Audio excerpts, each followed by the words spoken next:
and I want to send a message of gratitude and thanks to the solidarity that we have received from every corner of our country, from our colleagues to our neighbors. We are grateful for your solidarity, your encouragement, and your support in the face of the most recent xenophobic, bigoted remarks from the occupant of our White House. I will always refer to him as the occupant, as he is only occupying space. He does not embody the grace, the empathy, the compassion, the integrity that that office requires and that the American people deserve. That being said, I encourage the American people and all of us in this room and beyond to not take the bait.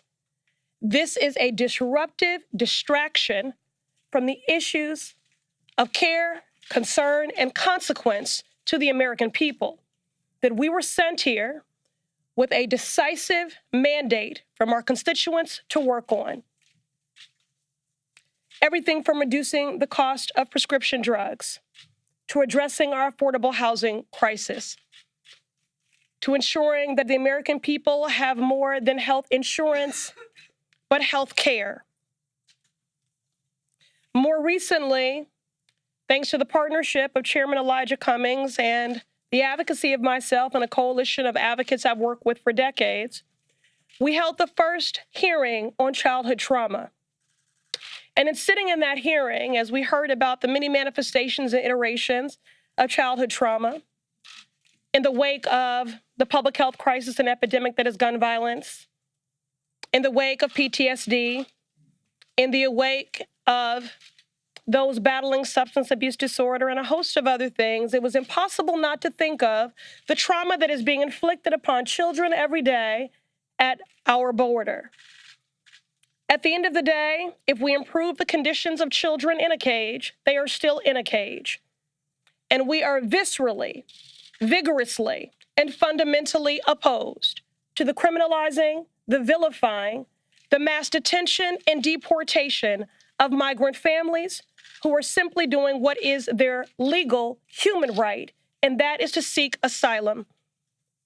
In the tradition of who we say we are as a country, a beacon of light and hope and of refuge. This is simply a disruption and a distraction from the callous, chaotic, and corrupt culture of this administration all the way down. We want to get back to the business of the American people and why we were sent here, reducing the cost of prescription drugs, addressing the public health crisis and epidemic that is gun violence, addressing the racial wealth gap, and yes, making sure that families stay together. I also would like to just underscore the fact that despite the occupant of the White House attempts to marginalize us and to silence us, please know that we are more than four people. We ran on a mandate to advocate for and to represent those ignored, left out, and left behind. Our squad is big. Our squad includes any person committed to building a more equitable and just world. And that is the work that we want to get back to. And given the size of this squad and this great nation, we cannot, we will not be silenced.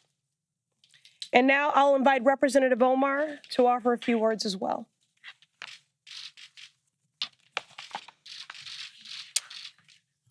Thank you, Congresswoman Ayanna Pressley. This country was founded on the radical idea that we are created equal and endowed by our Creator with inalienable rights. And yes, we have a long way before we fully live up to those values.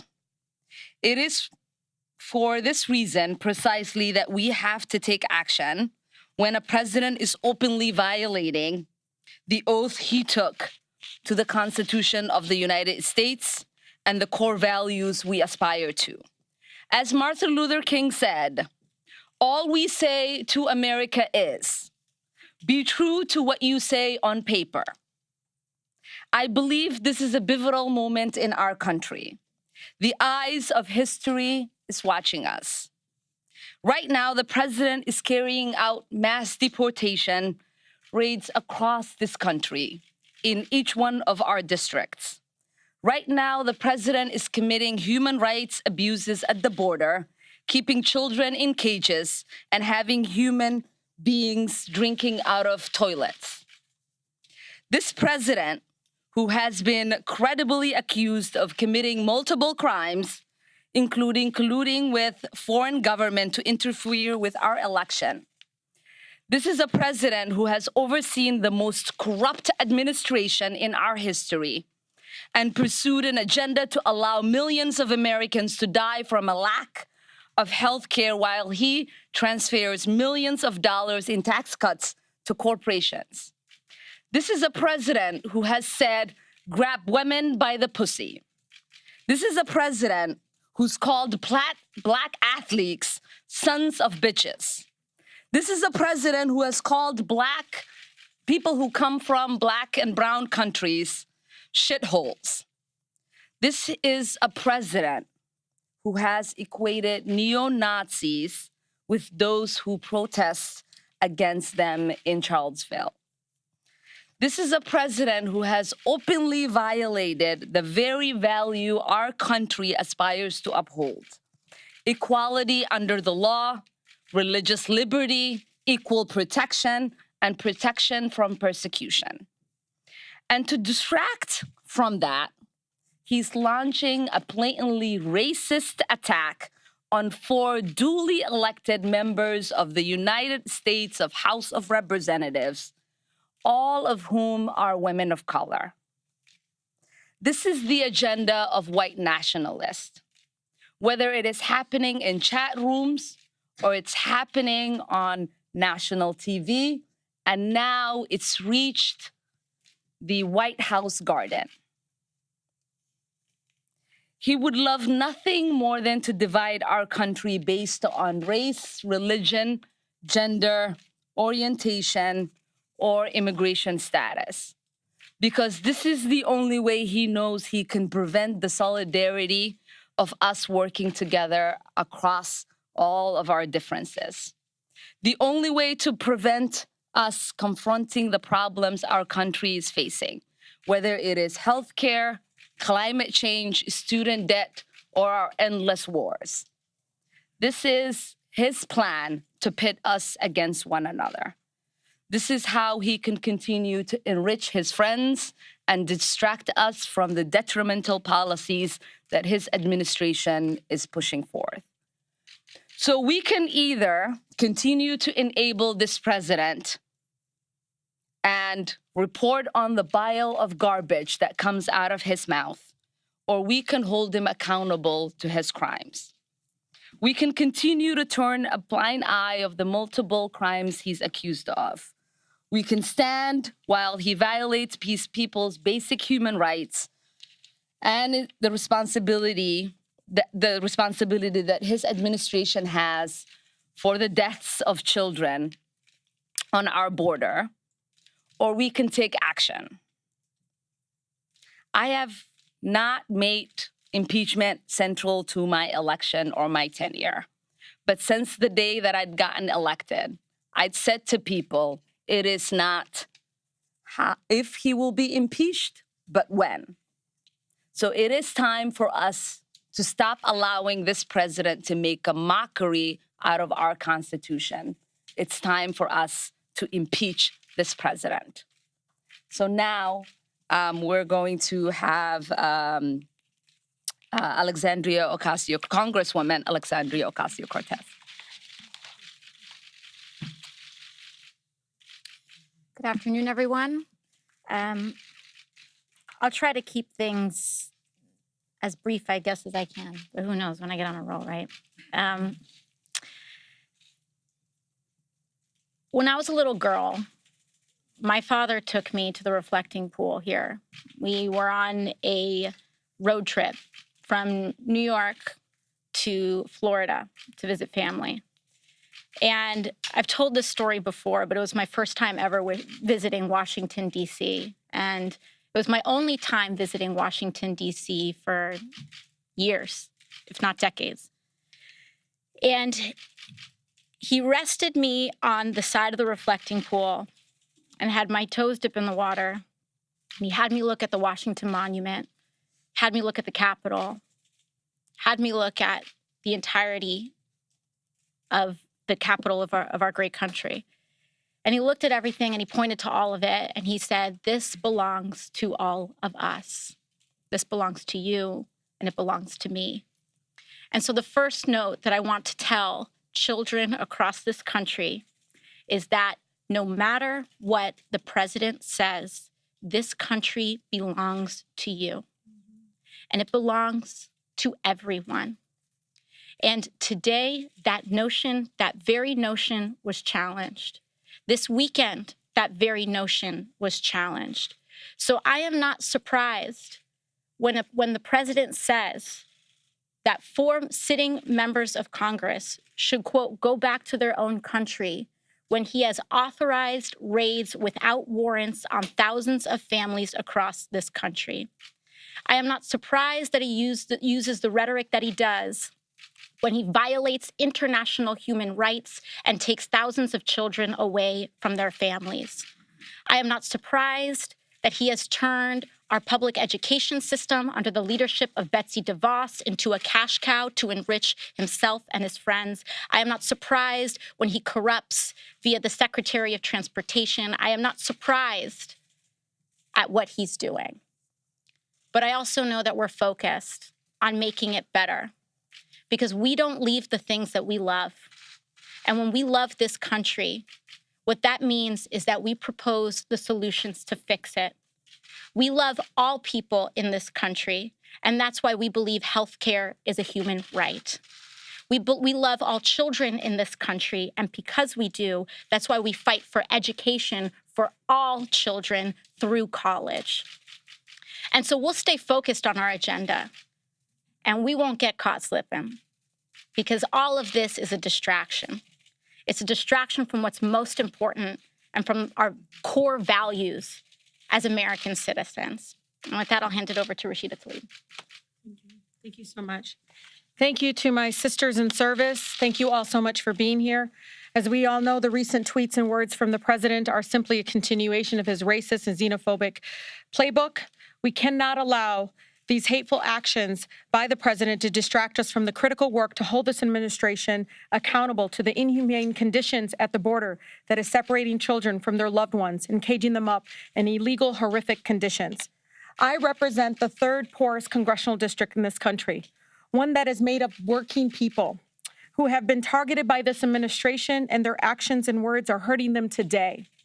I was elected to fight for them, fight for the 13th congressional district. They sent me here to Congress to fight back against the corporate assault and the corruption in our country. This means supporting an impeachment inquiry of this president and his actions by the administration and his appointees. Sadly, this is not the first, nor will it be the last time we hear disgusting, bigoted language from the president. We know this is who he is, and we know that he and his administration are constantly engaged in actions that harm residents and American people in our country. Many members of Congress have called for his impeachment because of his utter disregard and disrespect of the United States Constitution. And despite this and other many attempts to distract us, I remain focused. We remain focused on holding him accountable to the laws of this land and accountable to the American people. I urge House leadership, many of my colleagues, to take action to impeach this lawless president today. And now we'll take 2 or 3 questions. Mary, we'll go first. The president today said that many people agree with him and support these comments. I'm wondering if you can speak directly to those supporters of the president and explain why these comments are so harmful and hurtful. And on a personal note, you can discuss the consequences and impacts of these comments. Have you had to up your security? Are you receiving increased threats?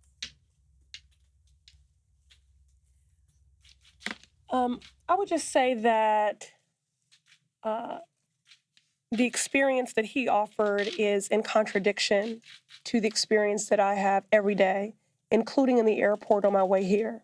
There were many people who approached me and who said, I disagree with some of your policies. I'm an independent. I'm a Republican. But I think what he did was wrong.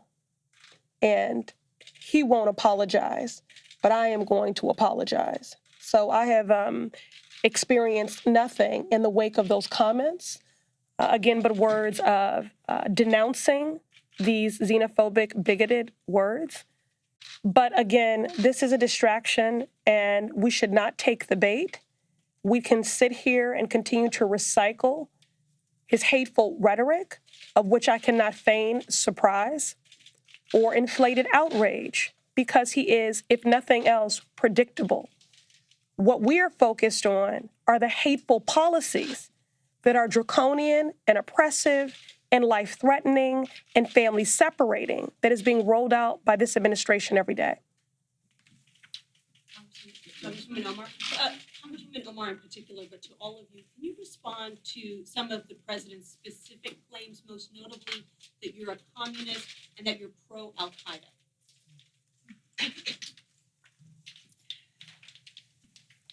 You might have noticed how when he said, go back to where you came from, there was an uproar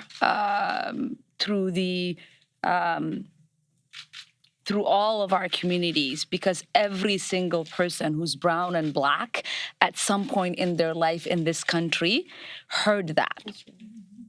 Now, when he made the comment, I know that every single Muslim who has lived in this country and across the world has heard that comment. And so I will not dignify it with an answer, because I know that every single Islamophobe, every single person who is hateful, who is driven by an ideology of othering, as this president is, rejoices in us responding to that and us defending ourselves. I do not expect every time there is a white supremacist who attacks, or there is a white man who kills in a school or in a movie theater or in a mosque or in a synagogue. I don't expect my white community members to respond on whether they love that person or not. And so I think it is beyond time. It's beyond time to ask Muslims to condemn terrorists. We are no longer going to allow the dignification of such ridiculous statement. A little bit about some of the comments that some of you have made comments that the president took issue with that were controversial. Do you think that some of those comments made, if they were inflammatory, if they were controversial, that this situation would be different? Because he specifically directed some of those same comments back at the four of you. Could you repeat that? The president took issue with some of the comments that some of you have made on a host of issues and turned them back around at the four of you. Had those comments not been made, whether they be controversial or not, or you perceive them as being controversial, do you think that that would make this situation different? In other words, he wouldn't have the firepower to turn it back around. No. Oh, sorry, go ahead. I will take this, and I think Alex has a great answer for this, so I'll let her finish it. Every single statement that we make is from a place of extreme love for every single person in this country. It is part of the mandate of why we ran for office and why we got elected. Every single person wants to make sure that they have people in the halls of Congress that is fighting to make sure that they have health care, that they have an education that is suitable in the United States, that they have access to proper roads and bridges, that they have access to clean water and clean air. Every single person here in the United States knows that we are fighting every single day to create a more perfect union and to fight on their behalf. Now, when people say, if you say a negative thing about the policies in this country, you hate this country, to me, it sort of speaks to the hypocrisy, and Alex and I were talking about this. When this president ran, and until today, he talked about everything that was wrong in this country and how he was going to make it great. And so for him to condemn us and to say we are un-American for wanting to work hard to make this country be the country we all deserve to live in? It's complete hypocrisy. Absolutely. And I don't think it would have changed anything because, first of all, he made statements that were blatantly untrue. So whether he was citing comments or not citing comments, if he didn't have what he wanted to say, he would make it up. This president operates in complete bad faith. He does not operate in good faith. And so that's one thing. But second to the previous question as well, weak minds and leaders challenge loyalty to our country in order to avoid challenging and debating the policy. This president does not know how to make the argument that Americans do not deserve health care. He does not know how to defend his policies. So what he does is attack us personally. And that is what this is all about. He can't look a child in the face, and he can't look all Americans in the face and justify why this country is throwing them in cages. So instead, he tells us that I should go back to the great borough of the Bronx and make it better. And that's what I'm here to do. Do you denounce al-Qaeda? Thank you all so much for being here. We really do appreciate it. Thank you very much.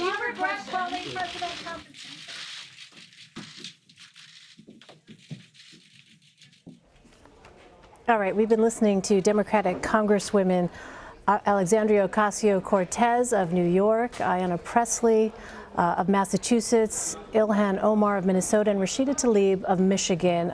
Lengthy news conference there, starting off with some statements responding to President Trump's remarks both today as well as over the weekend via Twitter.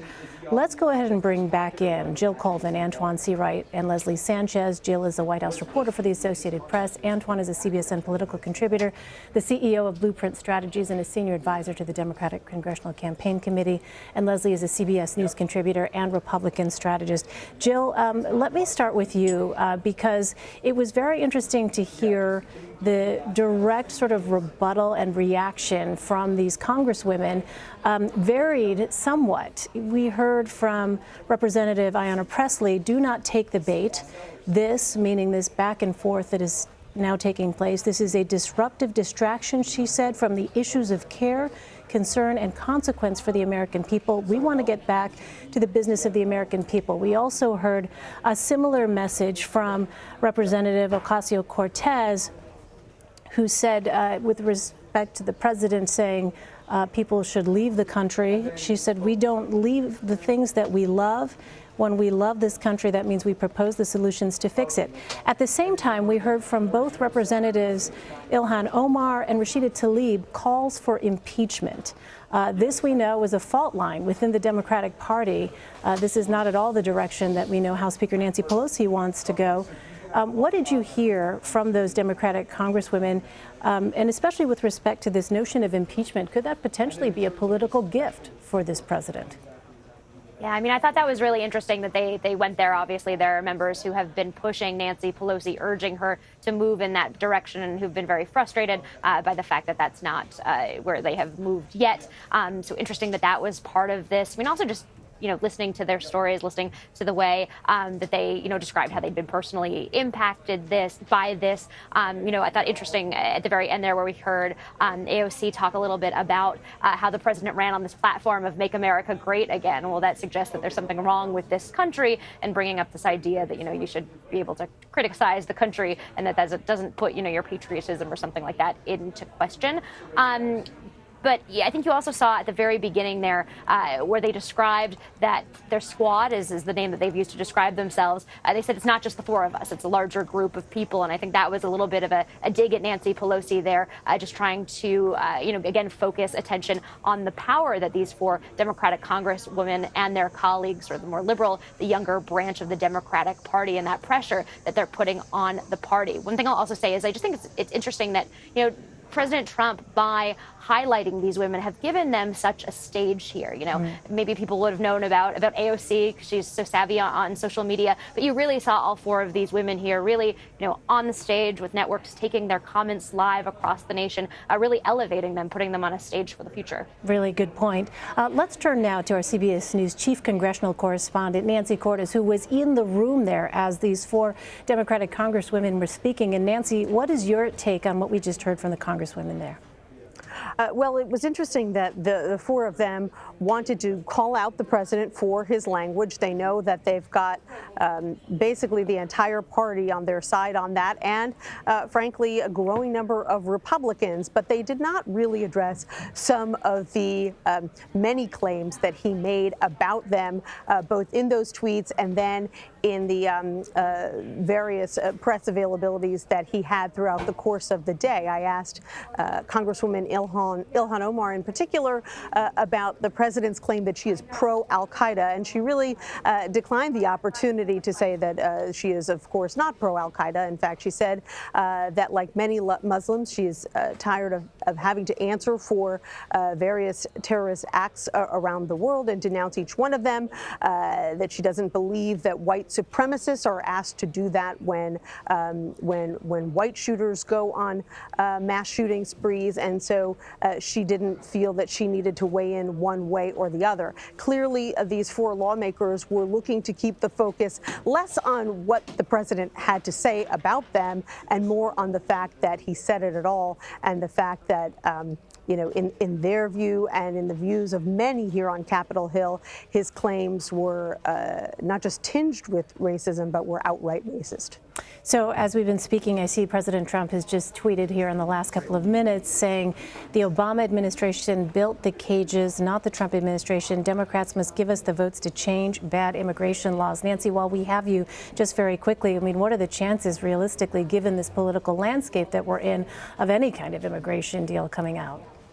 In the best of times, this is one of the most challenging issues that lawmakers grapple with here on Capitol Hill. The gulf is so wide. The fact that the House and the Senate were able to pass just recently additional spending just to help ease some of the terrible conditions at the border was really quite stunning. And actually, those four women lawmakers voted against that bill. They had problems with it. They wanted to get tougher on ICE, and they criticized a number of their Democratic colleagues for voting for it. And that's sort of the genesis of this whole controversy, is that last week you saw a lot of back and forth between Democratic members, Democratic leadership, and these four women because there was a concern that they were making their own party members look bad. And that's why President Trump sort of picked up on this feud and then amplified it. And there are now two schools of thought, Elaine. One school of thought that we've heard from many Republicans and Democrats today is that the president kind of handed Democrats a gift and enabled them to all rally behind these women and come together at a time when there's a lot of internal strife within the party.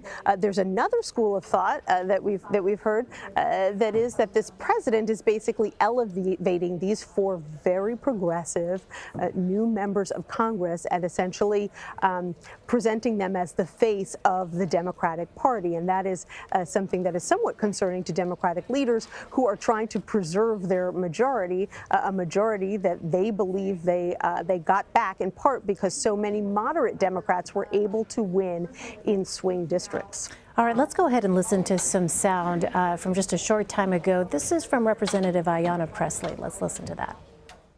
Despite the occupant of the White House attempts to marginalize us and to silence us, please know that we are more than four people. We ran on a mandate to advocate for and to represent those ignored, left out, and left behind. Our squad is big. Our squad includes any person committed to building a more equitable and just world. And that is the work that we want to get back to. And given the size of this squad and this great nation, we cannot, we will not be silenced. All right, Antoine, let me get your reaction to what we just heard there. Well, first of all, let me just be clear and say there's no difference that we can have within our party that will compare to what the other side wants to do, what they will say, and how they will conduct themselves. And so I think that's very clear when you see the United Democratic Front speaking out against some of the rhetoric we've heard from this White House. The second thing I would tell you is that I believe that what Congresswoman Pressley said is true. There is a larger group that is reflective of the squad, and that is people who felt left out.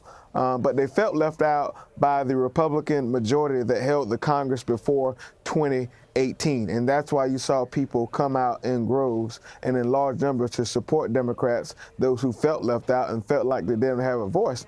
The third thing I will remind people is that this president has always, throughout his career, thrived off several things: confusion, anger, frustration, and crazy.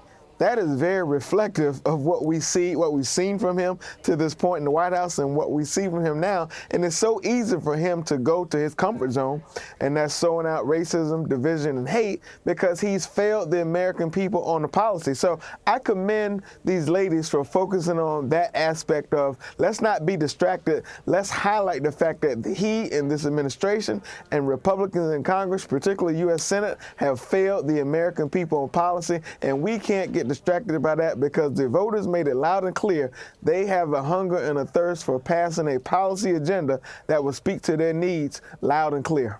Antoine, what about, from your perspective as a Democratic strategist, how helpful is this call for impeachment? Well, I mean, it's yet to be seen. I think the majority of the country, people in this country, have said that they are not in the place or in the business of impeachment to this point. I think that the best way for us as Democrats to impeach this president is to be united after we have a nominee and we figure out our presidential nomination process and go beat Trump and those who support his policy agenda at the ballot box. That we can reassure, or we can assure a victory. The other thing, we leave it to chance, because we all know about this impeachment process. It doesn't just, it starts in the House, but it's still up to the Senate to pass the final finish line. Leslie Sanchez, let me turn to you. What stood out to you as you were listening to the Congresswoman speak? Congresswoman Pressley, I have to say, Elaine, I liked her taking the high road. It reminded me so much of Michelle Obama. When they go low, we go high. And, I'm a Republican here, but I really applaud the dignity that they had in their statement, how much they really were elected public servants. You could see that. This was a match where they didn't go down and scrap with the president. And yes, there is this issue of impeachment and some of these others, but I thought their style was right on point in terms of their reaction. The interesting part that's going to come from this, and Antoine is pointing to that, this does create a situation, I do believe, for the Democrats. It has emboldened this squad, which only has 4 votes, which, when Nancy's talking about those 4 votes were needed on the border funding bill. They may represent a big Twitter constituency and, kind of activist constituency, but this is going to create money for them and create probably more friction within the Democratic side, because that's who the president has chose to have a conflict with, is a socialist Democratic agenda, that it does not reflect even the wins that the Democrats had in the last midterm. So it's shaping up in a way that I don't think we're going to see the result right now. It's not going to be impeachment, but it's going to be more of a political battle of who you think is right with the country. Nancy, I'm wondering if you're seeing any kind of trends with respect to how Republicans have been responding to the president's comments and some of this back and forth. It is really all over the map, Elaine. At the start of the day, we had not heard from a single Republican lawmaker in the House or the Senate condemning the president's remarks. The only person who had weighed in was Justin Amash, criticizing the president's language. But as you know, he just recently left the Republican Party.